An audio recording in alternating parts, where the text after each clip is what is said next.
¿Cómo están? Espero se encuentren muy bien el día de hoy, 1 de abril del 2023. Hoy es el segundo encuentro tecnoformativo en la unidad curricular Teorías y Modelos de las Ciencias Jurídicas.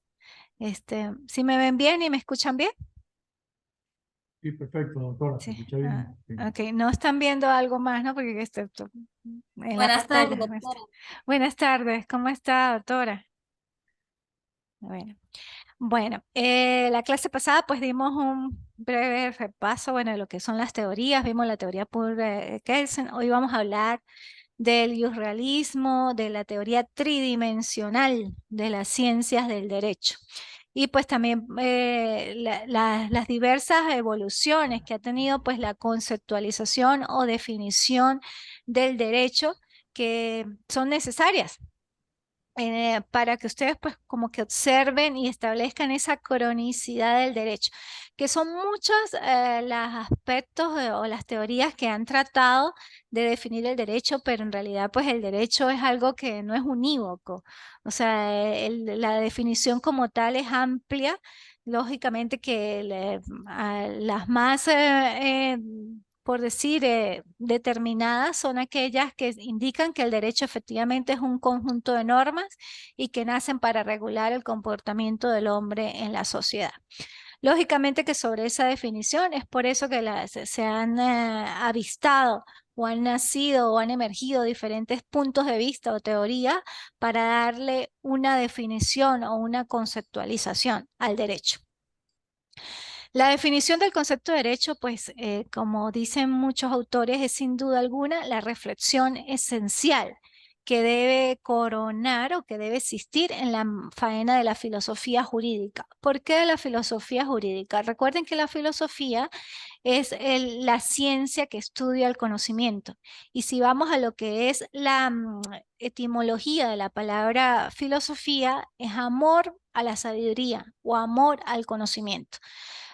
Mi criterio o me decís esa parte fundamental del pensamiento propio es que todo y más el derecho pues debe ser estudiado bajo la filosofía, bajo ese amor a la sabiduría, bajo ese amor al conocimiento. ¿Ok? De esta reflexión sobre qué es el derecho y de las respuestas a otros cuestionamientos pues básicos sobre cuáles son los fines que persigue y de dónde deriva la validez del mismo, se puede formar una concepción jurídico-filosófica del fenómeno o de ese universo jurídico que después nos permitirá una clara conceptualización. ¿Por qué conceptualización? Porque la conceptualización abarca todos los elementos que podemos analizar o determinar en el derecho. Para llegar a la conceptualización, primero hay que delimitarlo o definirlo como tal. Por lo que hay que plantearnos consideraciones terminológicas entre concepto y definición para presentar diversas advertencias sobre la definición del concepto de derecho y analizaremos las tres concepciones principales del derecho como valor, como norma y como derecho. Esto es la teoría de los tres círculos que ha hablado diferentes autores, específicamente el creador de esta teoría, Eduardo García Maynés, de la teoría tridimensional del derecho. Em, Sobre esas bases, pues lógicamente también debemos observar las cuestiones preliminares sobre la definición del concepto de derecho. Es necesario exponer una consideración terminológica y esbozar algunas advertencias sobre la definición del mismo. Un concepto como acción de concebir, que es la representación mental de una idea, mientras que una definición es ya esa delimitación, como les hablaba, que define o describe los caracteres genéricos y determinantes de dicha noción. Ya habiendo establecido esa delimitación, podemos básicamente, o es necesario así, adentrarnos a la conceptualización. El derecho como tal viene porque es necesario también establecer los diferentes puntos de vista del derecho a nivel etimológico, de la etimología de la palabra. Casi siempre cuando yo estudio, y lo hago de manera particular, siempre me voy a lo que es esa etimología del derecho. a la conceptualización, para llegar a la conceptualización, pero me voy a la raíz de las palabras. Es necesario, cuando ustedes quieran comprender algo mucho más allá, váyanse a la raíz de la palabra, a la etimología, a la esencia. Por eso una forma de las formas tradicionales a ese aproximarse es esa raíz. Por un lado, derecho viene del latín directo, que da la idea de rectitud, o sea, aquello que está sometido a una fuerza rectora o mandato. Por otro lado, derecho se identifica con otras voces latinas como el iusque, que es la contracción del participio isum del verbo ubicere, que significa mandar. Asimismo, el derecho también se traduce en francés como dritto, como droit, en italiano como dritto, en direito como portugués, en dretto como en rumano y bueno, en richten como en inglés. Sin embargo, todas definen o su noción y dirección va es a que el derecho es recto, es directo, no tiene como caminos o desviaciones, sino el derecho es un mandato recto. Sin embargo, con estas concepciones, pues podemos encontrar diferentes posturas de autores que dicen que no podemos ser tan tajantes de la semántica o de esa etimología del recto proceder. Por eso emergen tres grandes posturas que conforman ese espectro metodológico de las teorías y de los modelos de las ciencias jurídicas, que es el naturalismo, el formalismo y el realismo. Naturalismo, formalismo y el realismo, sin desconocer pues la existencia también de otras concepciones intermedias como la analítica, la deóntica, la egológica, la estructura funcionalista y marxista que vimos en la clase pasada y las de orden semántico. Cada una de estas metodologías pues cuenta con una concepción propia del derecho que es importante para resaltar ese elemento característico del derecho, que es necesario para la evolución y para el inicio o la creación de la sociedad. Así bien, existe la complejidad y multiplicidad de la concepción del derecho. Dicho vocablo presenta en nuestro carácter una forma de verlo multívoco, ¿verdad? Porque no tiene unos solos significados ni significados inequívocos, sino tiene varias representaciones que lo hacen multívoco. Por esta razón se afirma que el término derecho no solamente posee ese sentido, sino también se incluye como ciencia o disciplina científica. Esto es muy importante. Ciencia o disciplina científica, lo que es el derecho. Facultad, potestad o prerrogativa del individuo. Resultado de las fuentes formales. Como ideal de justicia, inclusive como sistema de normas e instituciones y como producto social o cultural. Lógicamente que todas las ciencias tienen que tener un basamento científico. Algunas también, pues lógicamente nacen o emergen de manera empírica, pero pues casi siempre debe existir un estudio basado en ese método científico de indagación y con sus propias metodologías cualitativas, cuantitativas, complementarias para llegar a un sentido, a una línea o al establecimiento propio de su teoría. Lógicamente que cada concepción y que cada postura que se genere producto del resultado de esa investigación va a tener posiciones encontradas. Nosotros como seres humanos siempre tenemos esa idea de pensar y de ver más allá de lo evidente y de fijar posición de acuerdo a nuestra propia concepción y a nuestro propio criterio. Por eso, a nivel de doctorado, lo que siempre se invita es crear su propia forma de ver y de interpretar el conocimiento en las distintas ramas, y en este caso más de las ramas del derecho, de las ciencias jurídicas.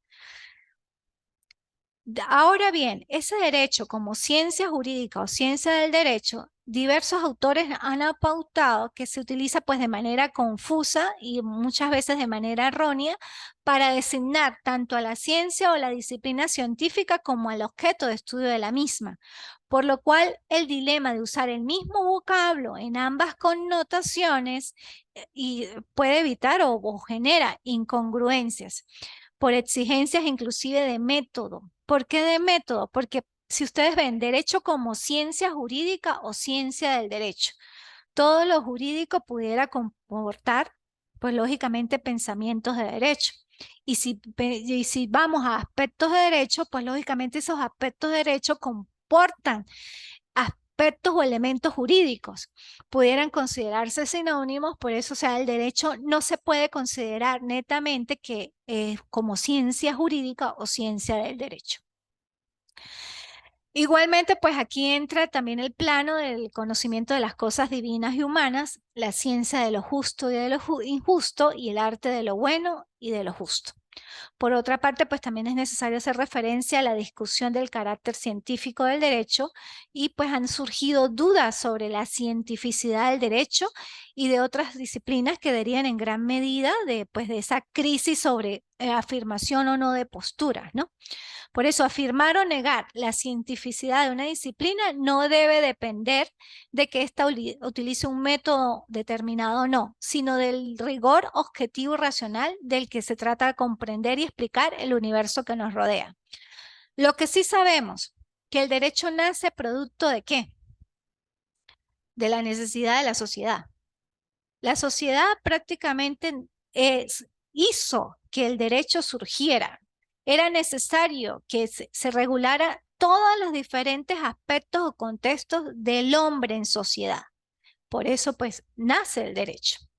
También se concibe el derecho subjetivo y el deber jurídico. En este aspecto se utiliza la palabra derecho para referirse a las facultades, potestades o prerrogativas que tiene un individuo ante la colectividad.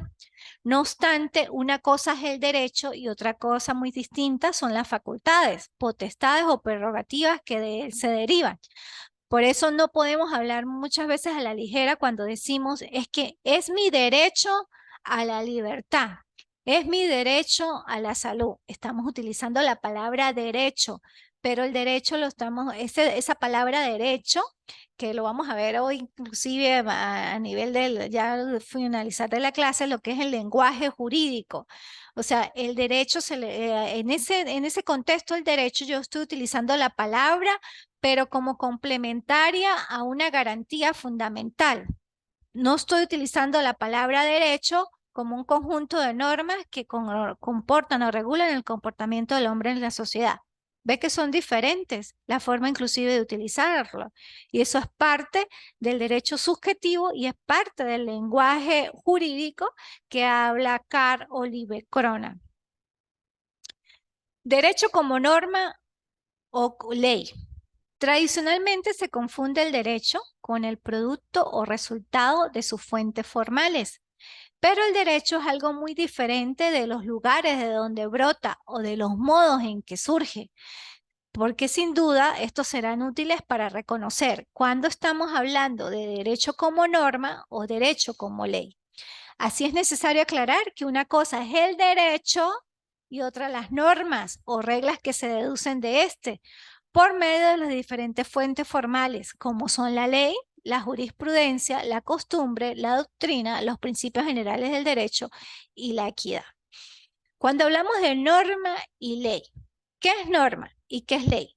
Norma es el conjunto de directrices, reglas, principios que efectivamente establecen una forma de proceder. La ley es lo macro que contiene esa norma. Es la forma de ver la norma, pero reflejada en su parte holística, lo macro de la ley. Por eso no el derecho efectivamente lo contiene una norma, lo contiene una ley, pero también forma parte de nuestro algo jurídico, de nuestro lenguaje jurídico. Asimismo, la complejidad de las características del derecho lo han identificado como el ideal de justicia, como el sistema de instituciones, gracias, o de normas o instituciones jurídicas y con el orden jurídico.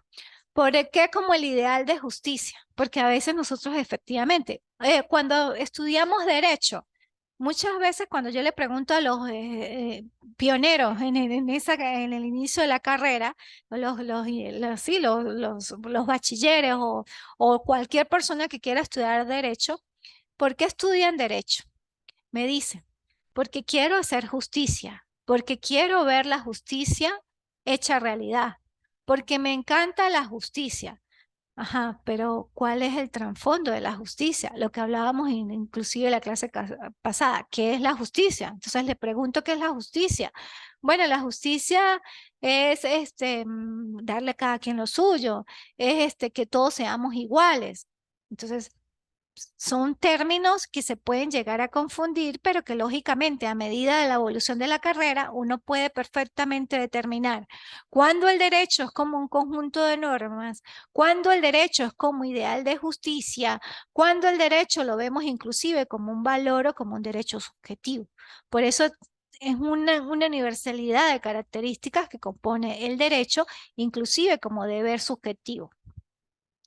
Derecho como justicia, pues dicen los doctrinarios que están de acuerdo al concebirlo, que el derecho forma parte de los fines de esa justicia, como fines del derecho a la justicia, al bien común y a la seguridad jurídica. Si hablamos de los principios generales del derecho, ¿se acuerdan? En la época de Roma, ¿cuáles son los principios generales del derecho? En lo de los romanos, no dañar a otro, dar a cada quien lo suyo y vivir honestamente. No dañar a otro. Lógicamente yo puedo dañar a otro con mi verbo, yo puedo dañar a otro con mi accionar. Vivir honestamente. Yo vivo honestamente porque no daño a otro, precisamente porque tengo una recta, con un comportamiento adecuado a las normas sociales, a los estándares sociales, inclusive a las normas sociales y morales de mi sociedad. Y pues dar a cada quien lo suyo, la máxima de lo que es justicia. O sea, lógicamente hay que existir proporcionalidad y que dentro de esa justicia debe haber equidad. Sin embargo, hay autores como Gustav Radrush que estiman a la justicia como uno de los valores supremos de toda sociedad, junto con otras virtudes, tales como ¿cuál? El bien, la verdad y la belleza. La belleza no solamente es bello, o sea, la belleza estética, sino la belleza que va a nivel del plano general de todo lo que nos rodea. Es bello nuestro planeta Tierra, es bello la forma de convivir. Tenemos un globo terráqueo que es perfecto en su creación. Hay oxígeno, hay aire, o sea que podemos respirar, hay agua y agua inclusive salada y agua dulce, el agua potable. Tenemos recursos naturales renovables y no renovables que efectivamente aportan vida y que nos dan vida, que por eso no tenemos que maltratar al planeta Tierra, sino también tenemos que amarlo. A esa belleza general es que hablan esos autores como Gustav Radbruch, que habla de la belleza en sentido general, no la belleza aparente o la belleza física que puede tener determinadas personas, porque la belleza en realidad, si hablamos al plano físico, se puede perder. ¿Cómo se pierde la belleza física? Inclusive, bueno, a medida que pasan los años, pues lógicamente no podemos tener la misma lozanía, ¿verdad? Nuestra piel se va despigmentando, por producto de inclusive la falta de colágeno, pues se nos puede caer los pómulos, la mandíbula, nuestro cuerpo lógicamente tiene que ablandar, entonces son bellezas temporales, lógicamente, pero tenemos belleza interna. Si usted como ser humano construye esa belleza interna y la aflora y la cultiva y la nutre, pues siempre va a ser recordado con esa belleza interna del ser humano en su plano holístico. A esa belleza es que hablan los autores. De este tipo de valores primarios, pues se desprenden también valores secundarios. En el caso de derecho, la justicia es el valor primario y la seguridad jurídica. Es necesario que en toda sociedad exista seguridad jurídica, que le propenda al ciudadano las alternativas donde indique si me vulneran algún derecho, pues yo puedo recurrir a ciertos mecanismos legales. Si yo vulnero un derecho, yo sé que tengo también grado de responsabilidad y el sistema jurídico, pues lógicamente me va a atrapar. Eso es seguridad jurídica para ambas partes. Por cierto, por eso también inclusive la justicia o lo que es la diosa Temis se concibe como en ese equilibrio, esa balanza, porque lo que es bueno para mí también debe ser bueno para los demás. Hans Kelsen sostiene que el derecho persigue esencialmente, efectivamente, la realización de la justicia como fin, valor primordial que subsume a los demás fines valorados derivados de este, como son, ¿cuáles? La libertad, la igualdad, la vida, el interés y el amor por la nación, así como la seguridad económica y la seguridad o certeza jurídica. Estos son valores lógicamente derivados del derecho, derivados de la justicia y que son inherentes del ser humano, que muchos de estos valores, como es la libertad, la igualdad, la vida, el interés y demás, son derechos humanos, porque son universales, pero también se convierten en derechos fundamentales positivizados en cada país a través de qué? A través de nuestra Constitución, en este caso, a través de nuestra Constitución de la República Bolivariana de Venezuela, que se convierten en derechos humanos, derechos positivizados o fundamentales en nuestra Constitución, pero que a la larga pues son derechos humanos porque son derechos universales. Todos tenemos derecho a la igualdad, a la vida, a la seguridad. Y bueno, pues lógicamente como deber, pues tenemos que tener amor a la nación, amor a nuestra patria, amor a nuestro país, sentido de pertenencia en todo lo que hacemos. ¿Por qué? Porque nacimos, por decir, aquí en Venezuela. Yo amo a mi país Venezuela. Trabajo, estudio por mi país Venezuela. Si yo soy exitosa, no me debo olvidar de mis raíces. No me debo olvidar de mi patria, no me debo olvidar de la patria que me cobijó, que me dio las oportunidades. Claro, todos tenemos un mundo de oportunidades. Lo que pasa es que a veces vemos el vaso medio lleno. No vemos la cantidad de alternativas que nuestro país y que en nuestra vida nos brinde. Por eso tenemos que tener una mente más abierta y actuar bajo el amor. A partir de esa célebre definición de Ulpiano, que decía justicia es constante, perpetua voluntad, jus sunt quici tribuere, que la justicia es la constante, perpetua voluntad de dar a cada quien lo suyo, lo que le pertenece, a quienes han identificado también el derecho con la constante y perpetua voluntad, efectivamente, de dar a cada quien lo suyo. La relación medio-fin justifica la equiparación entre el derecho y la justicia, en lo que es el juri o el jure y la justicia, como lo sostiene propiamente pues los jus naturalistas al reducir solamente el derecho a lo justo.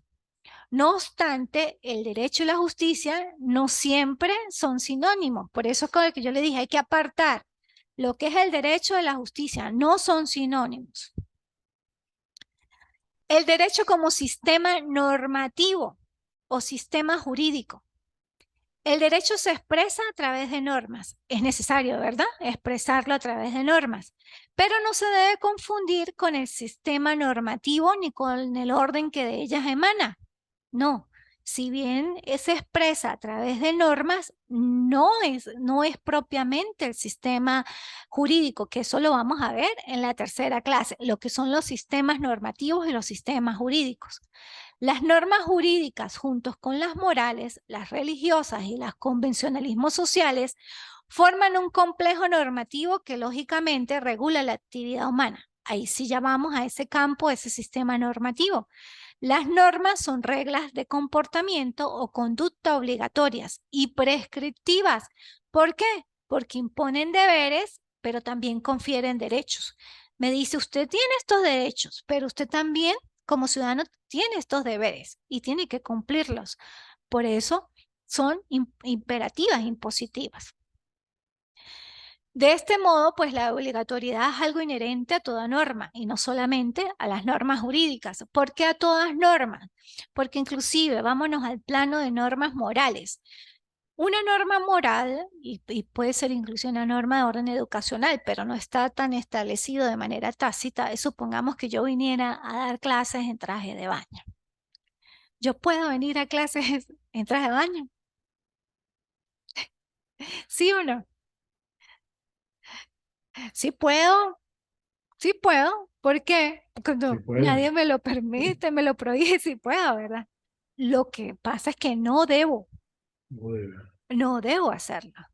Entonces, poder puedo. Vengo de clase entre.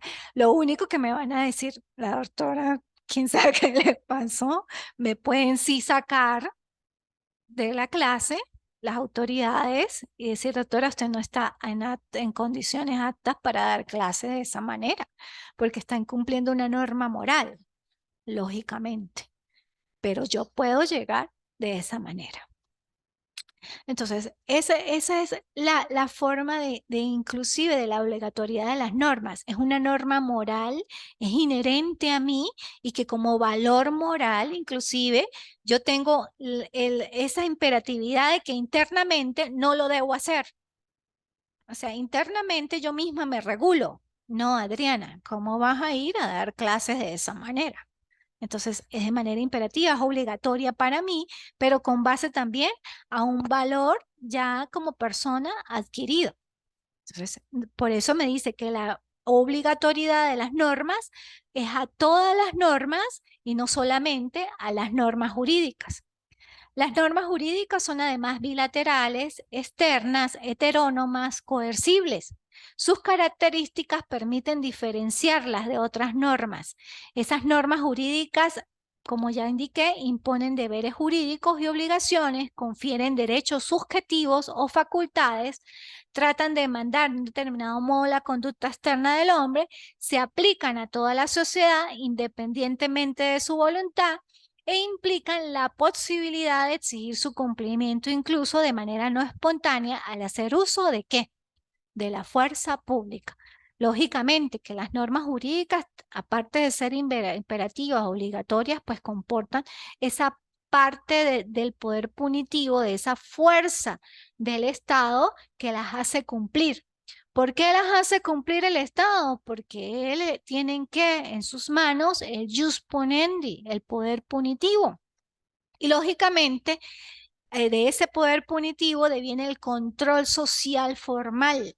Como Estado, como macro, debe ejercer el control social formal a través de las normas. Y si no son aplicadas y si no son de manera voluntaria cumplidas, pues las hará cumplir de manera que forzosa a través del uso de la fuerza pública por incumplimiento de algún tipo de norma. Derecho como orden social u orden jurídico.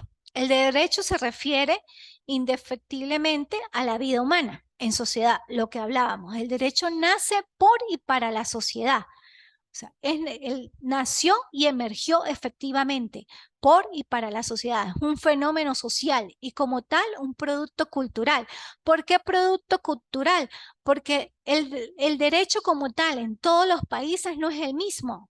La forma de regulación de los comportamientos y del propio contexto en las diferentes áreas que comprometen el derecho cambia por cultura. No, lo que para mí puede ser regulado de una manera o en Venezuela de esta manera, para otros estados no. Para lo que para Venezuela puede ser una conducta ilícita, por decir el incesto, para otros países es permitido. Entonces, por eso es un producto cultural. Por tanto, el derecho se le ha identificado como orden social o cultural imperante, la esencia del hombre como ser social presupone forzosamente la existencia de la sociedad y el derecho indispensable para coordinar y regular la coexistencia y convivencia con los mismos hombres, ¿no? O con nuestra sociedad, para imponer un cierto orden.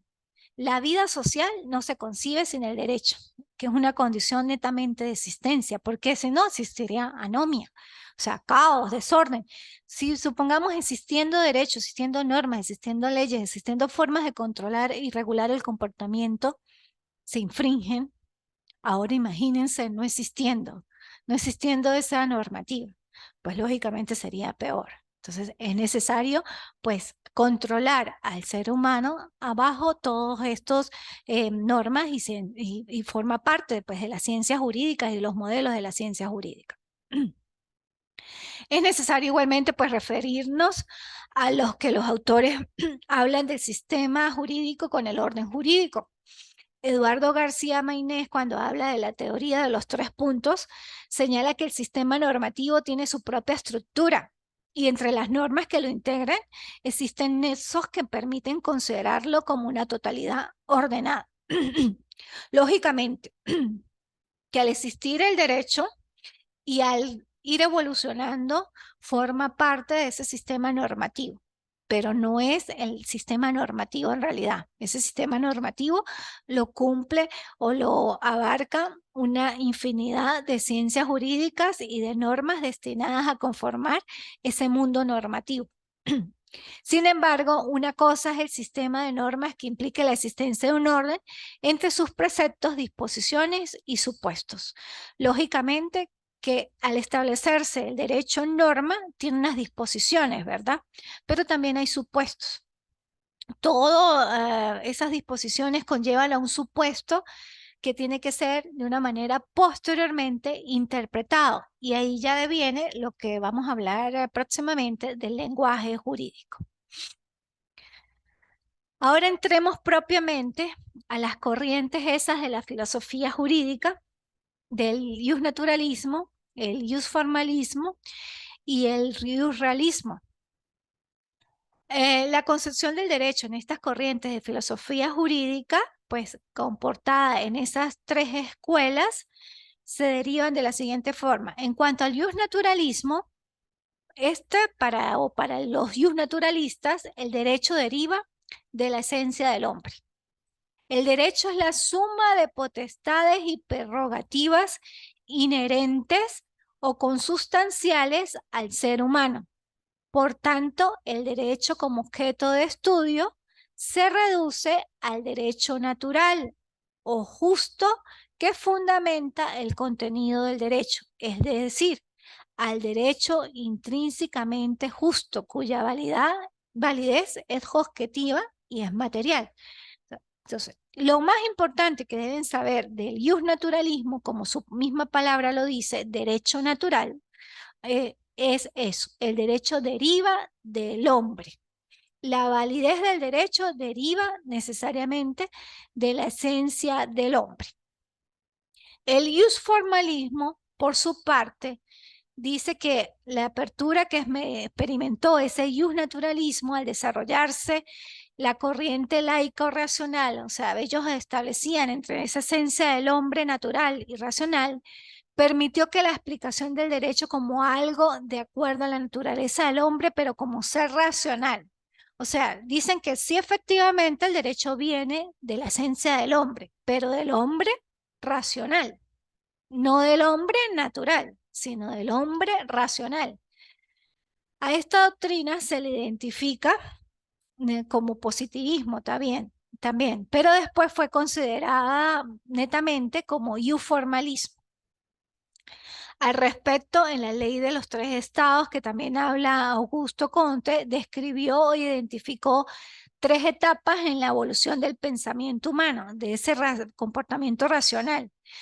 Y le dio que a la primera etapa se le conoce como el estado teleológico, a la segunda como el estado metafísico y a la tercera como el estado positivo.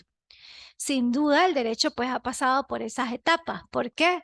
Porque primeramente se concibió como que el derecho provenía de Dios, a la segunda como que venía de la universalidad, pero sí producto de la creación de Dios. Y después se dijo que el derecho venía de la sociedad como producto de la sociedad y que era creado por el mismo hombre y lo convertía en conductas positivizadas. Todo eso es válido. Todo eso es válido y todas esas posturas son válidas. Por eso, o sea, nosotros también inclusive debemos ser respetuosos de los criterios que aporta la universidad de investigadores y filósofos y demás. Cada quien tiene su manera de ver el derecho. Inclusive, si en su tesis doctoral dicen, habiendo estudiado y habiendo hecho la investigación sobre la diversidad de concepciones que existen en el derecho, mi postura es híbrida. Yo considero que el derecho viene de la esencia de Dios en su parte teológica, pero también nace para el hombre. Y ustedes pues hacen una teoría de ustedes sobre una base híbrida de dos investigadores, pero con posturas ya, ya establecidas o ya investigadas. Eso es la creación de una nueva ciencia jurídica y que se les respeta, que habrán posiciones contrapuestas, lógicamente, supongamos que salga la doctora Leida y le diga a la doctora Gambasica, no, pero es que eso es su postura híbrida, no, no me parece. Yo me voy más al plano del positivismo, de que es lo que está establecido y precisamente que puedo tocar, que es tangible, que está convertido en norma y que el derecho se convirtió en norma y me voy más a la estructura positivista del derecho. Entonces, discrepo de que el derecho viene de la esencia de Dios para el hombre, sino el derecho viene de la norma, es una conducta positivista. Y pues también se le respeta. Entonces, siempre no tengan miedo de que con la creación de su teoría o de su postura pues una persona lo vaya a criticar, porque siempre van a haber posiciones contrapuestas y eso es normal del ser humano. Eso es lo que le da inclusive esa como relatividad y dinamismo a la vida. Ajá.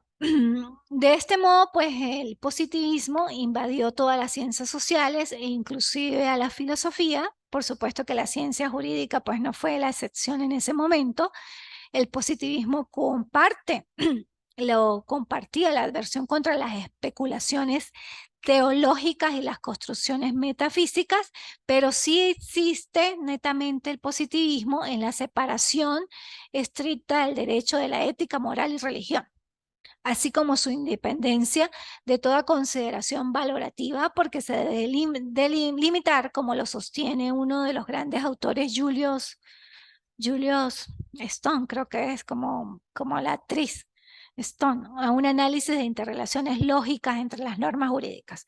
O sea, todo lo que yo les estoy diciendo tiene que ir netamente relacionado. Con permiso, porque me estoy quedando sin voz. Tiene que ir correlacionado e interrelacionado. Es así como cuando ustedes analizan una ley. ¿Cómo se analizan las leyes? En primer lugar, cuando ustedes hacen un análisis de una ley, debe ir de lo general a lo particular. Estamos estudiando, supongamos, la ley sobre hurto de vehículo automotor. Yo me voy lo general de esa ley a lo particular. ¿Qué es lo general de la ley? Su objeto es que establece tipos penales y adecúa hechos a conductas antijurídicas convertidas en delitos, específicamente a delitos que atañen patrimonio, pero dirigidos a vehículos automotores. Entonces, es lo general, una ley penal especial dirigida al estudio de la infracción de conductas delictivas en vehículos automotores. Luego, yo hago una estructura de esa ley. ¿Cómo hago esa estructura? Bueno, si la tengo en físico, pues reviso esa ley cuántos artículos tiene, estará dividido en títulos, está dividido en capítulos, en secciones y en apartados. Y establezco, si está dividida en capítulos, el primer capítulo sería ¿qué? El objeto y los principios rectores, supongamos. No me acuerdo cómo está estructurada la ley, pero por decir. En la segunda parte, las conductas delictivas, tipos penales de la ley sobre hurto y robo de vehículo. Y el tercer capítulo, las sanciones. Yo ya en mi mente fijé una estructura o un cuadro sinóptico de la ley, hice un análisis de la ley. Y posteriormente a ese análisis de la ley, pues lógicamente hay que establecer el sujeto, el verbo rector y el bien jurídico protegido. Esos son análisis propios y esos son los análisis de las interrelaciones lógicas de las normas jurídicas. Todo tienen que analizarlo de lo particular general, haciendo estructuras o cuadros sinópticos de lo que ustedes están analizando, de la norma o de la ley, y pues lógicamente estableciendo los sujetos actores y las partes intervinientes o las partes involucradas en esa norma jurídica o en esa ley. Es así como inclusive pues nació la concepción que hablábamos en la clase pasada de Kelsen, de la teoría pura del derecho, que construye una ciencia jurídica mediante la aplicación de un método puro, que consiste en hacer un lado lo ajeno del derecho y afirma que el objeto de la ciencia del derecho lo constituyen solamente ¿qué? Las normas jurídicas. O sea, él es positivista, netamente. Luego, pues bueno, nos encontramos con la parte en ese formalismo, como una raíz, se pudiera decir, que donde le interesan las normas vigentes o las normas formalmente válidas, es decir, las disposiciones normativas creadas por la voluntad humana y que han sido declaradas como jurídicamente obligatorias para un tiempo y un espacio determinado por el Estado, en contraposición a las normas cuyo contenido justo natural emana de la voluntad suprahumana. ¿Por qué digo esto? La sociedad evoluciona. A medida que evoluciona, es necesaria la implementación de otros mecanismos legales alternativos a los ya establecidos. Por eso sé que se derogan las leyes, se reforman las leyes o se crean otras leyes por la misma evolución de la sociedad. La sociedad, a medida que avanza, necesita que culturalmente se vaya adaptando inclusive las leyes. Y eso es parte de esa sí, evolución y desarrollo de la concepción o del derecho y del mismo sistema normativo existente. Por eso aplicar la misma o la pureza metódica de Kelsen a solamente que las normas vienen del derecho, sería encerrar nuestro mismo comportamiento. Entonces hay que ser, o sea, desarrollarlo de acuerdo a cómo la sociedad evoluciona y cómo culturalmente evoluciona. Ahora, ya todo eso fue parte del formalismo. Ahora el realismo como tercera parte de esa teoría tridimensional. Para los realistas, el derecho no consiste exclusivamente en normas. El derecho no se identifica con un deber, sino con un ser. Este ser puede identificarse con la norma, pero también con el hecho. De este modo podemos distinguir entre el derecho como norma estatal y el derecho como norma o hecho social. El derecho no se puede reducir netamente al Estado, sino que se debe incluir a la sociedad.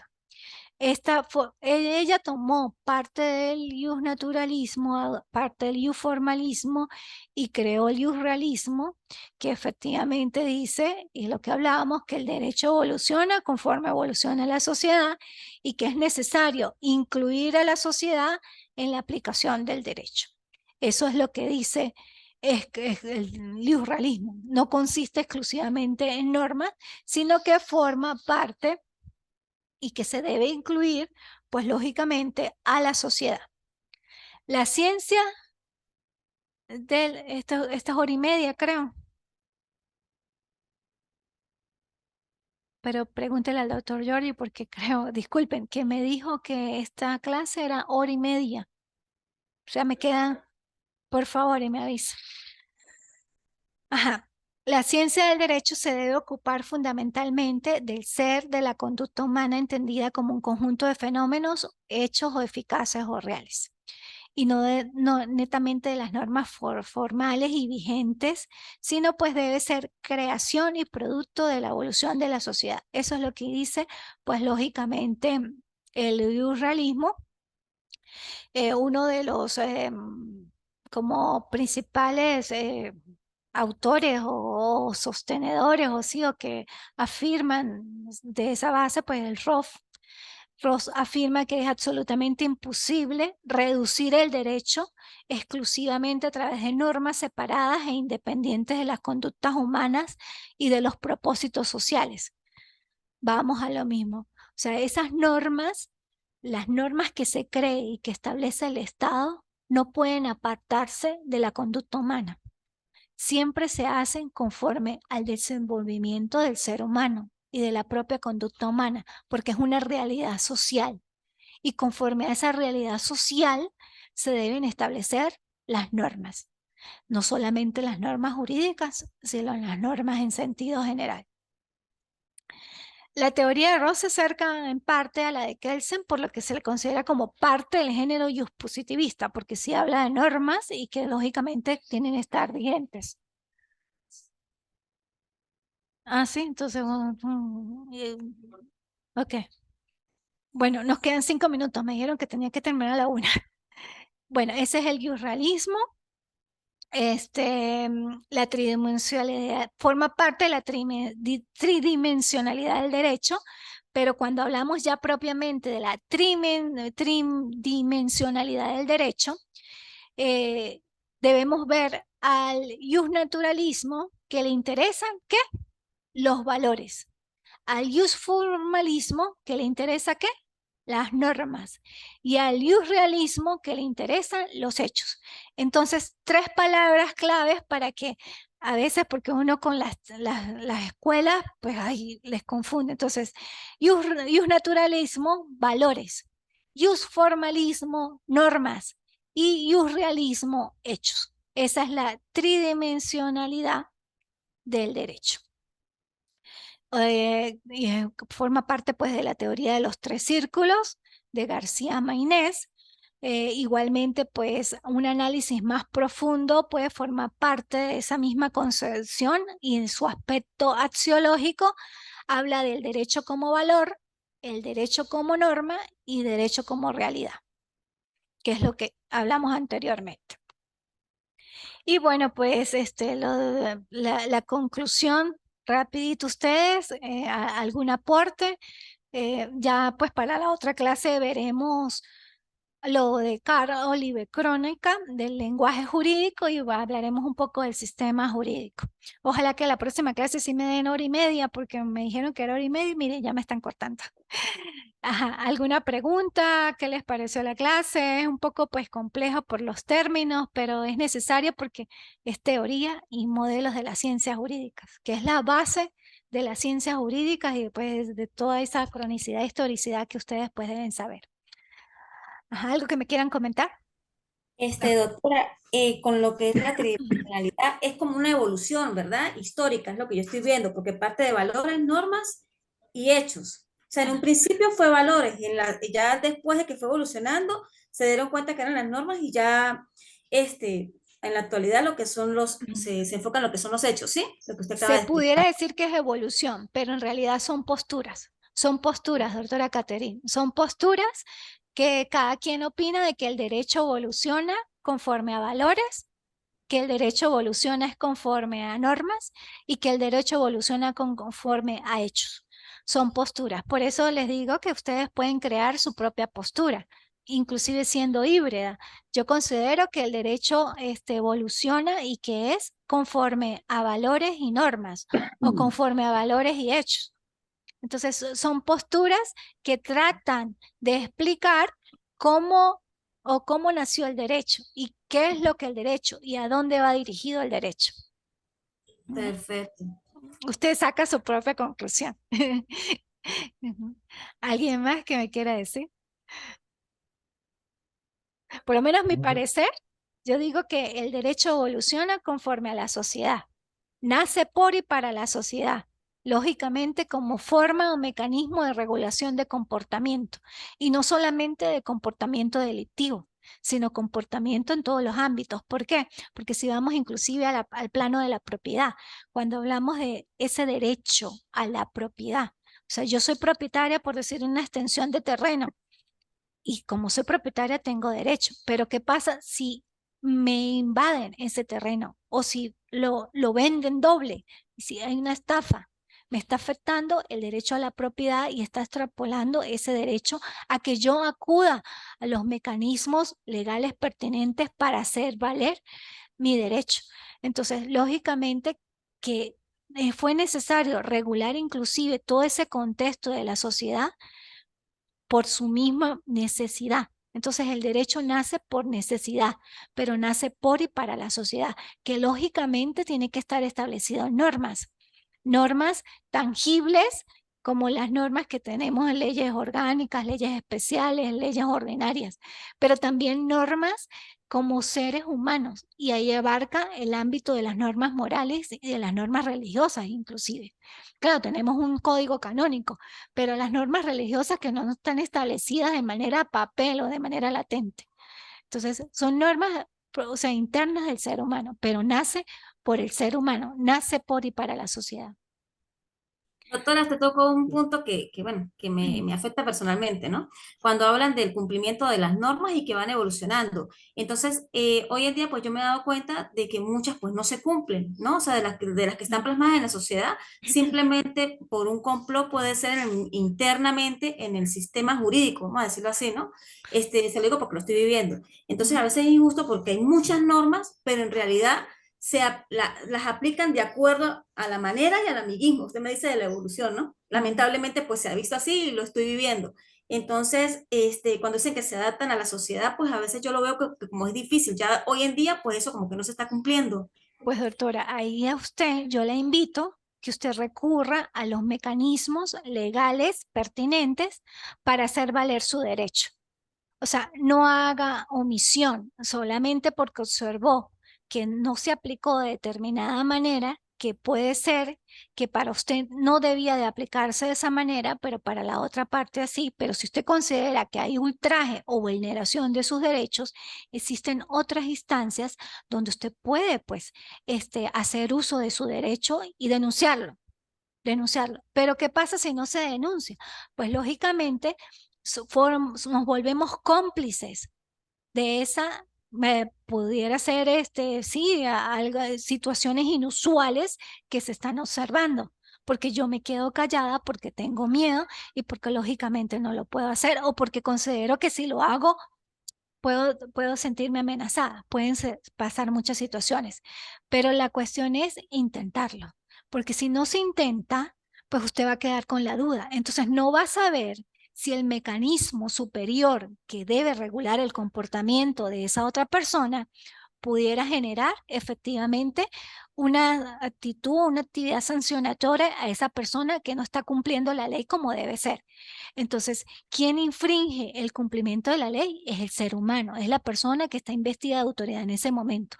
Pero usted, como conocedora del derecho, debe valerse de sus propios medios para denunciarlo, porque si no se está siendo cómplice de eso. ¿Ve? Entonces, sí, son situaciones pues complejas, lo sé, pero tiene que tratar de ponderar y de actuar, porque si se queda callada, pues lógicamente no va a saber qué pudo haber pasado si usted no generó la denuncia correspondiente ante el órgano superior, que debe existir un órgano superior, no sé qué es lo que le está pasando, y colocar la denuncia inmediata, porque si existen personas eh, o sea, buenas, efectivas en el cumplimiento de sus funciones. Y para eso tenemos una ley contra la corrupción, donde inclusive le da el objeto de esa ley es salvaguardar tanto el derecho de esa persona en defensa, por decirlo así, o vulnerable, con la potestad o la autoridad de ese funcionario que está investido de poder en ese momento. Entonces, las leyes están. Lo que pasa es que hay que hacerlas cumplir, pero también hacerlas cumplir de manera armónica y pacífica, utilizando el derecho emocional. Porque si usted tiene una actitud agresiva y prepotente en el momento de peticionar, lógicamente no va a conseguir nada. Entonces, en la próxima clase les hablo un poquito más de derecho emocional, que ya sí lo puedo hacer, porque ya tengo el copyright de mi libro, ya en 2 semanas sale a la venta, claro, sale a la venta a correo electrónicamente, y bueno, ya tengo autoría, entonces ya lo puedo hablar porque es mi teoría. y que estoy dispuesta a que me la critiquen. Estoy dispuesta a que me la critiquen como todo. Y no me va, o sea, ¿qué voy a hacer yo? Pues que me la critiquen, pero es mi teoría, es mi pensamiento, es lo que yo considero, y bueno, allá sí la aplican o no se aplica. Pero en mi ámbito, pues yo la aplico, porque a mí me ha funcionado. ¿Por qué me ha funcionado? Porque es una teoría inclusive empírica, claro, tiene basamento científico, porque me basé de otras concepciones como la inteligencia emocional y la educación emocional. Pero producto de 20 años en el sistema de administración de justicia, observé que todos los comportamientos del ser humano tienen una base emocional, un piso emocional. Y cuando uno más agresivo es, inclusive en el ámbito penal, con un justiciable, el justiciable o ese delincuente, ese victimario, se convierte en más agresivo. Cuando usted como operador de justicia no tiene la sensibilidad para aportar una norma o para dictar una resolución, en la otra parte pues va a actuar de manera también agresiva, soez, prepotente. Pero si usted le explica con emoción y transmite esa empatía y se pone de una otra manera en el lugar de esa otra parte, todo surge. Más bien hasta le dan las gracias por estarlo condenando. Entonces, es así.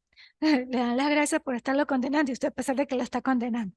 Entonces, todo tiene una base emocional que tiene que ser regulada.